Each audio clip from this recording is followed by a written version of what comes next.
नमस्कार, मैं हूं शुभे मिश्रा और आप देख रहे हैं लोकसभा चुनाव का सबसे बड़ा शो कौन बनेगा प्रधानमंत्री। इस पर देश ही नहीं बल्कि दुनिया भर के निगाहें टिकी हुई है और ऐसे में हम आपके लिए लेकर आए हैं एक बेहद ही खास पॉलिटिकल शो। इस बुलेटिन में हम आपको 4 अलग अलग सेगमेंट में खबरें दिखाते हैं। सियासत की सबसे बड़ी खबर से लेकर नेताओं के बवाली बयान भी सुनवाते हैं। सियासत से जुड़ी वायरल तस्वीरों के साथ ही हम आखिर में फटाफट अंदाज में चुनावी चौबीसा भी आपको दिखाते हैं। तो चलिए शुरू करते हैं आज का ये शो और पहले देखते हैं आज की सबसे बड़ी चुनावी खबर।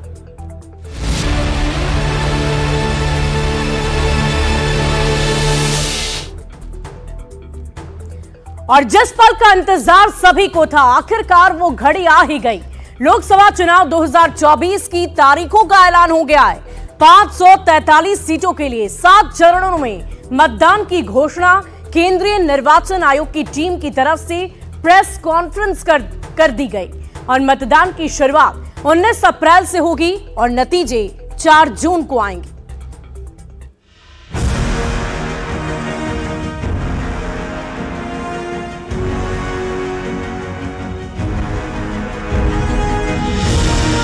चुनाव आयोग ने लोकसभा चुनाव 2024 की तारीखों का ऐलान कर दिया। आयोग की घोषणा के मुताबिक 19 अप्रैल से 7 चरणों में वोटिंग होगी। दिल्ली के विज्ञान भवन में मुख्य चुनाव आयुक्त राजीव कुमार ने इसकी घोषणा की। इस मौके पर चुनाव आयुक्त ज्ञानेश कुमार और एसएस संधू भी मौजूद थे। 19 अप्रैल से 1 जून तक 7 चरणों में वोटिंग होगी। बिहार में 7 तो झारखंड में 4 चरण में मतदान होंगे। आंध्र प्रदेश, अरुणाचल प्रदेश में विधानसभा के चुनाव होंगे। सिक्किम, ओडिशा में भी लोकसभा के साथ विधानसभा चुनाव होंगे। 26 सीटों पर विधानसभा के उपचुनाव भी होने हैं। 4 जून को लोकसभा चुनाव के नतीजे का ऐलान किया जाएगा। इस बार के आम चुनाव में देश भर में कुल 10.5 लाख पोलिंग स्टेशन बनाए गए हैं। चुनाव में करीब 1.5 करोड़ पोलिंग ऑफिसर तैनात किए जाएंगे। 7 चरणों में होने वाले लोकसभा चुनाव का पहला चरण 19 अप्रैल को होगा, जिसमें 21 राज्यों की 102 सीट पर मतदान होगा। 26 अप्रैल को दूसरा चरण होगा, जिसमें 13 राज्यों की 89 लोकसभा सीट पर मतदान होगा। 7 मई को तीसरा चरण, जिसमें 12 राज्यों की 94 लोकसभा सीट पर चुनाव होगा। 13 मई को चौथा चरण होगा, जिसमें 10 राज्यों की 96 लोकसभा सीट पर मतदान होगा। जबकि 20 मई को 5वें चरण में 8 राज्यों की 49 लोकसभा सीट पर वोटिंग होगी। 25 मई को छठा चरण होगा, जिसमें 7 राज्यों की 57 लोकसभा सीटों पर मतदान होना है और 1 जून को 7वें और आखिरी चरण में 13 राज्यों की 57 लोकसभा सीट पर मतदान होगा। चुनाव आयोग ने ये भी जानकारी दी है कि 12 राज्यों में महिला वोटर की संख्या पुरुषों से ज्यादा है। 2024 के लोकसभा चुनाव में मतदाताओं के आंकड़े भी जान लीजिए। देश भर में कुल 96 करोड़ 88 लाख वोटर्स हैं। 1 करोड़ 84 लाख नए मतदाता हैं। 20 से 29 साल के 19 करोड़ 74 लाख वोटर हैं। वहीं 80 साल उम्र के 1 करोड़ 85 लाख मतदाता हैं। तो 100 साल से ज्यादा उम्र वाले 2,38,000 वोटर हैं। आंध्र प्रदेश, अरुणाचल प्रदेश, सिक्किम और ओडिशा में विधानसभा चुनाव के साथ ही लोकसभा चुनाव के साथ साथ देश भर की विधानसभा की 26 सीटों पर उपचुनाव भी होने हैं। Bureau report. और लोकसभा चुनाव की रणभेरी बज चुकी है। निर्वाचन आयोग ने देश में 7 चरण में चुनाव कराने की घोषणा की है और बिहार में सभी 7 चरण में वोटिंग होगी। बिहार की किस किस लोकसभा क्षेत्र में कब कब चुनाव होंगे, आइए वो भी जानते हैं। 543 parliamentary constituencies, we'll do it in 7 phases।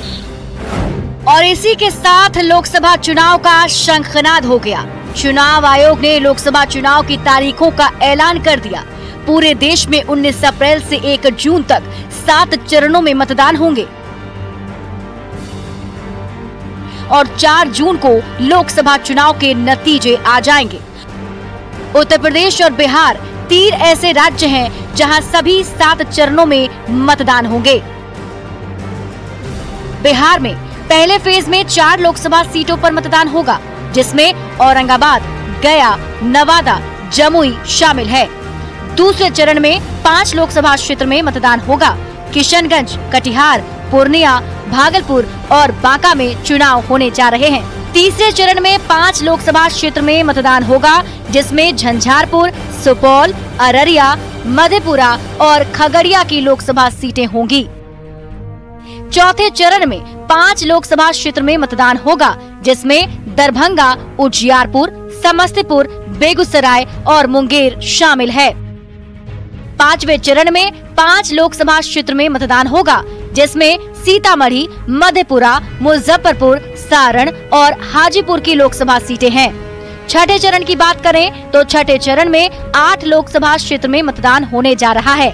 Valmikinagar, पश्चिम चंपारण, पूर्वी चंपारण, शिवहर, वैशाली, गोपालगंज, सिवान और महाराजगंज शामिल है। 7वें चरण में 8 लोकसभा क्षेत्र में मतदान होगा। नालंदा, पटना साहिब, पाटलिपुत्र, आरा, बक्सर, सासाराम, काराकाट और जहानाबाद है। तारीखों के ऐलान के साथ ही देश में चुनाव आचार संहिता लागू हो गई। अब बिहार की जनता 40 में से कितनी सीटें किस पार्टी को देती है, ये देखना होगा। Bureau report, news 18। तो अभी आपने सुन लिया कि बिहार की 40 सीटों में किन किन फेजों में कैसे कैसे चुनाव होने हैं। लेकिन चुनावी तारीख तो आपने जान लिया, लेकिन चुनाव का रिजल्ट किस दिन आएगा वो भी आपको बता देते हैं। 4 जून को आम चुनाव के नतीजे आ जाएंगे। आपके मतदान का क्या रिजल्ट होगा? मोदी का मैजिक बरकरार होगा या राहुल गांधी के वादों पर जनता विश्वास करेगी? वो मंगल के दिन पता चल जाएगा, जो तारीख है 4 जून की। और चलिए अब आपको बता देते हैं कि 7 चरण में लोकसभा के चुनाव होने हैं। 19 अप्रैल को पहले चरण का मतदान होगा। सबसे पहले गौर फरमाइएगा, शुरुआत कब से हो रही है? 19 अप्रैल से। 26 अप्रैल को दूसरे चरण का मतदान होगा। पहली फेज की अगर हम बात करें तो 19 अप्रैल को वो खत्म हो जाएगी और उसके बाद दूसरे फेज की शुरुआत 26 अप्रैल से कर दी जाएगी। 7 मई को तीसरे चरण का मतदान होना है। वहीं 14 मई को चौथे चरण का मतदान होगा। तो मेरे ऊपर जो वर्चुअल आप देख पा रहे होंगे, पूरी तस्वीर आपको नजर आ रही होगी। तारीख आप देख पा रहे हैं, बड़े से फॉन्ट में आपको नजर आ रहा होगा। इन तारीखों को गौर से देख लीजिए और याद कर लीजिए कि आपके राज्य में कब कैसे चुनाव होने, किस फेज में होने। 20 मई को 5वें चरण में मतदान होंगे। इसके अलावा 25 मई को छठे चरण का मतदान होगा। 1 जून को यानी कि 1 जून अंतिम फेज 7वें चरण का मतदान होगा। कुल मिलाकर 7 फेजों में चुनाव होने हैं और अंतिम तारीख 1 जून की होगी। शुरुआती तारीख 19 अप्रैल की होगी और बीच में 5 और फेजेस आएंगे और उन फेजेस के बारे में हम आपको पूरी जानकारी दे रहे हैं। और चलिए अब आगे बढ़ते हैं। 7 चरण में मतदान होने के बाद फेज 1 की क्या तारीख है, फेज 1 में कहां कैसे कैसे किन राज्यों में चुनाव होंगे, उसकी भी जानकारी आपको दे देते हैं। 19 अप्रैल पहला चरण है और यहां पहले फेज में 21 राज्यों की 102 सीटों पर पहले चरण में मतदान होंगे। 26 अप्रैल यानी कि दूसरा चरण और यहां पर 13 राज्यों की 79 लोकसभा सीटों पर मतदान होने हैं। 7 मई आपको लिए चलते हैं, ये तीसरा चरण होगा। पहले दूसरे फेज को जान लीजिए, 79 सीट की हमने बात की और ये दूसरा फेज था। और तीसरा फेज होगा 7 मई, 12 राज्यों की 94 लोकसभा सीटों पर मतदाता अपने मताधिकार का प्रयोग करेंगे। 13 मई चौथा चरण होगा। चौथा चरण 13 मई से इसकी शुरुआत हो जाएगी और 10 राज्यों की 96 लोकसभा सीटों पर मतदान होंगे। यानी कि इस दिन 10 राज्यों की 96 लोकसभा सीटों पर मतदाता अपने मताधिकार का प्रयोग कर सकेंगे। 20 मई 5वां चरण, 8 राज्यों की 49 लोकसभा सीटों पर मतदान होने। इसके अलावा छठे चरण की ओर लिए चलते हैं। 25 मई की तारीख होगी जब छठे चरण के मतदान की प्रक्रिया की शुरुआत हो जाएगी। 7 राज्यों की 57 लोकसभा सीटों पर मतदान होंगे। और आखिरी चरण भी जान लीजिए, 1 जून को ये आखिरी चरण यानी कि 7वां चरण शुरू होगा। 13 राज्यों की 57 लोकसभा सीटों पर मतदान होने हैं और रिजल्ट की तारीख तो आपको याद ही होगी, 4 जून की तारीख है जिस दिन रिजल्ट की घोषणा हो जाएगी। गौर फरमाने वाली बात यह है कि बिहार में 7 चरणों में चुनाव होने, जो 7 चरणों की चर्चा अभी अभी हमने आपको की, अलग अलग तारीखें आपको बता दी, इनमें अलग अलग राज्य तो हैं ही, इसके अलावा बिहार राज्य में 7 चरणों में चुनाव होने हैं अलग अलग 40 लोकसभा सीटों पर। तो अलग अलग बार ग्राफ के माध्यम से भी हम आपको अब बता देते हैं। एक बार ग्राफ आपको दिखाएंगे जिसे देखकर आप फिर से एक बार जान लीजिए, समझ लीजिए कि कहां कहां कब कब कैसे कैसे चुनाव होने हैं। तो कुल मिलाकर 7 चरण हैं और इस 7 चरण में मतदान की प्रक्रिया कैसे कैसे होगी वो हम आपको बता देते हैं। पहला चरण 19 अप्रैल को होगा। 4 लोकसभा क्षेत्र, औरंगाबाद, गया, नवादा, जमुई। तो देखिए ये बार ग्राफ जो इस वक्त आपकी टीवी स्क्रीन पर है, हम अब पूरे बिहार राज्य की जानकारी आपको दे रहे हैं। पहले चरण यानी कि 19 अप्रैल को जब वोटिंग देश भर में होगी तो उस दिन बिहार राज्य के 4 लोकसभा क्षेत्र यानी कि औरंगाबाद, गया, नवादा, जमुई, इन 4 जिलों में पहले चरण में मतदान होंगे। दूसरा चरण देखिए 26 अप्रैल और बिहार राज्य की 5 लोकसभा सीट पर उस दिन चुनाव होंगे यानी कि किशनगंज, कटिहार, पूर्णिया, भागलपुर, बांका, ये तमाम क्षेत्र जो हैं वो सीमांचल में आते हैं और इनमें जो तारीख रखी गई है 5 लोकसभा क्षेत्र की वो दूसरे चरण की 26 अप्रैल की तारीख है। तो इस तारीख को जरा गौर से सुनिएगा और याद भी कर लीजिए क्योंकि आपको मतदान करने जरूर निकलना है घर से। तीसरा चरण 7 मई 5 लोकसभा क्षेत्र झंझारपुर, सुपौल, अररिया और खगड़िया। चौथा चरण 13 मई 5 लोकसभा क्षेत्र दरभंगा, उज्जियारपुर, समस्तीपुर, बेगूसराय, मुंगेर। इसके अलावा 5वां चरण 20 मई 5 लोकसभा क्षेत्र सीतामढ़ी, मधेपुरा, मुजफ्फरपुर, सारण, हाजीपुर। छठे चरण की तारीख भी आपको हमने बताई थी 25 मई और इसमें 8 लोकसभा क्षेत्र है। तो ये देखिए लगातार हम आपको तारीखों की जानकारी दे रहे थे, वो इसलिए ताकि आप इन तारीखों को भूलें ना और इन तारीखों पर जाकर आप अपने मताधिकार का प्रयोग जरूर करें। तो चलिए अब आपको सीधे हम नेताओं के बवाली बयान भी सुनवा देते हैं और उन बयानों को सुनकर आप देखिए।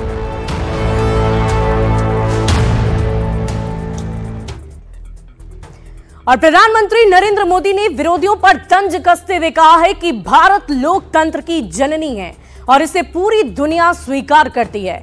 इस पर दुनिया को कोई ऐतराज नहीं है, लेकिन जब ये बात कांग्रेस वाले सुनते हैं तो सुनते ही उनके पेट में दर्द होना शुरू हो जाता है। कर्नाटक के कलबुर्गी में पीएम ने जो कुछ कहा है उसे सुनिए।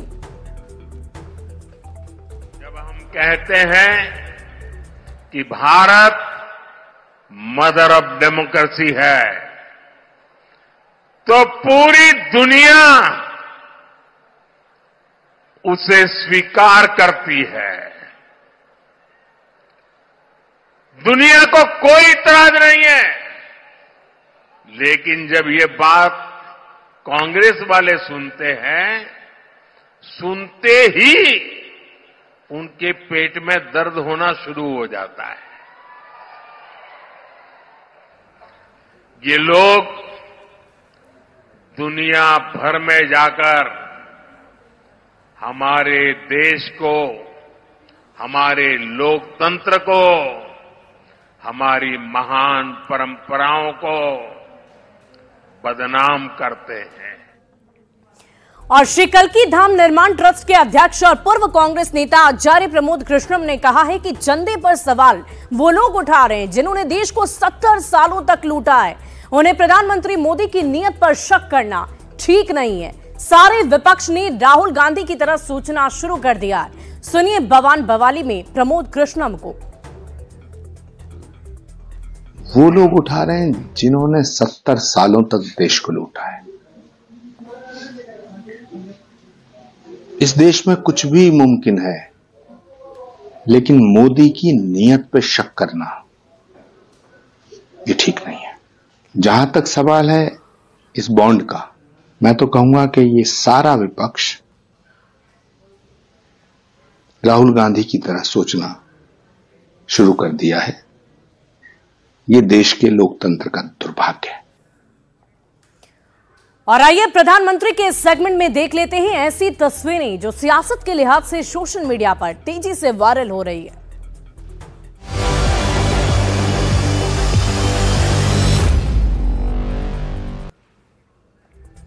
और प्रधानमंत्री नरेंद्र मोदी ने तेलंगाना के मल्काजगिरी संसदीय क्षेत्र में मेगा रोड शो किया है। इस दौरान लोगों की भारी भीड़ पीएम मोदी की एक झलक पाने के लिए उमड़ पड़ी। तो तस्वीरें हम आपको प्रधानमंत्री के दिखा रहे हैं और देखिए तेलंगाना के मल्काजगिरी में कैसे प्रधानमंत्री के फैंस बेसब्री से इंतजार उनका कर रहे थे, उनकी एक झलक पाने के लिए। बच्चे, युवा, हर वर्ग के लोग वहां आपको नजर आ रहे होंगे, उनकी एक झलक, उनका एक पल के लिए दीदार करने के लिए काफी इंतजार इन लोगों को था। और वही तस्वीर हम आपको दिखा रहे हैं। तेलंगाना की एक खास तस्वीर है जहां तमाम बीजेपी के समर्थक, कार्यकर्ता, नेता, आम जनता सभी वहां पर मौजूद है। हर वर्ग के लोग आपको नजर आ रहे होंगे, युवा से लेकर वृद्ध, महिला, पुरुष, हर कोई वहां पर पीएम की एक झलक पाने के इंतजार में खड़ा है।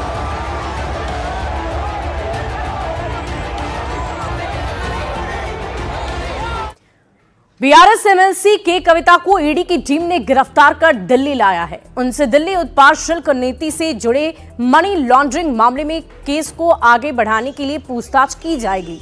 के कविता तेलंगाना के पूर्व सीएम के चंद्रशेखर राव की बेटी है।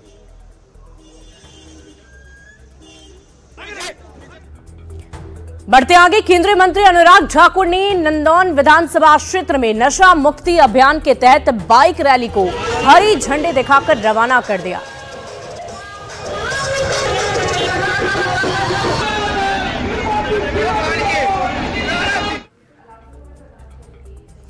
और मशहूर गायिका अनुराधा पौडवाल दिल्ली में भारतीय जनता पार्टी में शामिल हो गई। पार्टी की सदस्य बने जाने के बाद पौडवाल ने बीजेपी से जुड़ने पर खुद को सौभाग्यशाली बताया।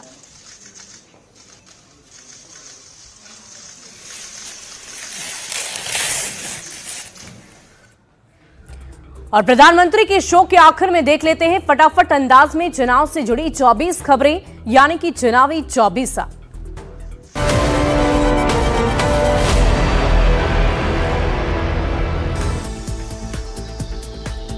लोकसभा चुनाव 2024 का हो गया शंखनाद। 13 अप्रैल से शुरू होगा देश का सबसे बड़ा चुनावी दंगल। 4 जून को आएंगे चुनाव के परिणाम। बिहार में कुल मिलाकर 7 चरण में होगा लोकसभा का चुनाव। चुनाव को लेकर निर्वाचन आयोग ने पूरी कर ली तैयारी। झारखंड में 13 मई को चौथे चरण से शुरू होगा लोकसभा का मतदान। कुल 4 चरण में लोकसभा की 14 सीटों पर चुनाव। लोकसभा चुनाव की तारीखों के ऐलान के बाद पीएम मोदी का सोशल मीडिया प्लेटफॉर्म एक्स पर पोस्ट। पीएम ने लिखा, चुनाव के लिए बीजेपी और एनडीए पूरी तरह तैयार। सुशासन और जनसेवा के आधार पर जनता के बीच जाएंगे। पीएम मोदी ने लॉन्च किया मैं मोदी का परिवार हूं कैंपेन। 2019 में भी 16 मार्च को ही लॉन्च किया था मैं हूं चौकीदार अभियान। चुनाव की तारीखों के ऐलान से पहले पीएम मोदी की राष्ट्र के नाम चिट्ठी। लिखा, हमें विश्वास है आपका समर्थन मिलता रहेगा। राष्ट्र निर्माण के लिए मेहनत करेंगे, ये मोदी की गारंटी है।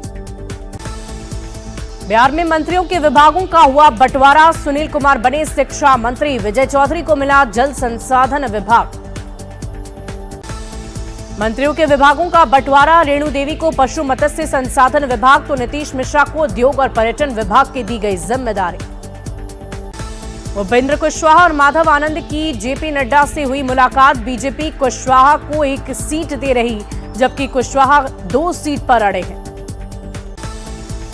बिहार के 2 नेता की बढ़ी सुरक्षा। राज्यसभा सांसद संजय झा को जेड श्रेणी और हम पार्टी के विधायक अनिल कुमार को मिली वाई श्रेणी की सुरक्षा। बीपीएससी शिक्षक नियुक्ति परीक्षा में गड़बड़ी की आशंका को लेकर नेता प्रतिपक्ष तेजस्वी यादव ने एक्स पर लिखा, सरकार से सवाल पूछते हुए लिखा, आखिर ऐसा क्यों हुआ। कांग्रेस को जेडीयू प्रवक्ता नीरज कुमार की नसीहत। बोले, कांग्रेस को आत्म मंथन की है जरूरत। मोतिहारी में पूर्व केंद्रीय मंत्री राधा मोहन सिंह ने 21 योजनाओं का किया लोकार्पण। बोले, पीएम मोदी के नेतृत्व में बिहार बढ़ रहा है आगे। झारखंड में इंडिया अलायंस में सीट शेयरिंग के लिए जेएमएम ने दिया 6-6-2 का फॉर्मूला। 6 सीट पर जताई दावेदारी। 1 सीट मिलने की बात पर आरजेडी नाराज। शिक्षा के क्षेत्र में ही कोल्हान को 2 डिग्री कॉलेज की झारखंड के सीएम चंपाई सोरेन ने दी सौगात। पढ़ो और झारखंड को संभालो का दिया नारा। सीएम चंपाई ने जमशेदपुर को करोड़ों रुपए की योजनाओं की दी सौगात। सीएम बनने के बाद पहली बार कार्यकर्ता संवाद सम्मेलन में लिया हिस्सा। अंबा प्रसाद के आरोपों को झारखंड बीजेपी अध्यक्ष बाबूलाल मरांडी ने बताया गलत। कांग्रेस विधायक की 2 कॉल डिटेल और नाम बताने की दी चुनौती। झारखंड में इंडिया अलायंस में सीट शेयरिंग का फॉर्मूला सेट। जेएमएम प्रवक्ता बोले इंडिया अलायंस में बेहतर है तालमेल। लोकसभा चुनाव को लेकर इंडी गठबंधन में असमंजस की है स्थिति। कोडरमा लोकसभा सीट भाकपा माले के खाते में जाने के बाद भी प्रत्याशी के नाम पर असमंजस। यूपी पुलिस को मिले 2764 नए दारोगा। सीएम योगी ने ली पासिंग आउट परेड की सलामी। कहा ट्रेनिंग में बहाएंगे पसीने तो खून बहाने की नौबत नहीं आएगी। राजस्थान के लिए बीजेपी की दूसरी लिस्ट को लेकर भाजपा कोर कमेटी की बैठक। सीपी जोशी की अध्यक्षता में चर्चा। 10 सीटों पर प्रत्याशियों के चयन को लेकर हुई बातचीत। लोकसभा चुनाव से पहले बढ़ रहा बीजेपी का परिवार। डॉक्टर करण सिंह समेत कई दिग्गज नेता भाजपा में हुए शामिल। प्रदेश अध्यक्ष सीपी जोशी ने दिलाई सदस्यता। चुनावी शंखनाद से पहले कांग्रेस में 2 नई ज्वाइनिंग। आरएलपी नेता उम्मेद राम बेनीवाल, पूर्व आरएएस जस्साराम चौधरी कांग्रेस में हुए शामिल। पीसीसी चीफ गोविंद सिंह डोटासरा ने दिलाई सदस्यता। एमपी में राज्यसभा सांसद अजय प्रताप ने छोड़ी बीजेपी। पार्टी से दिया इस्तीफा। टिकट नहीं मिलने से थे नाराज।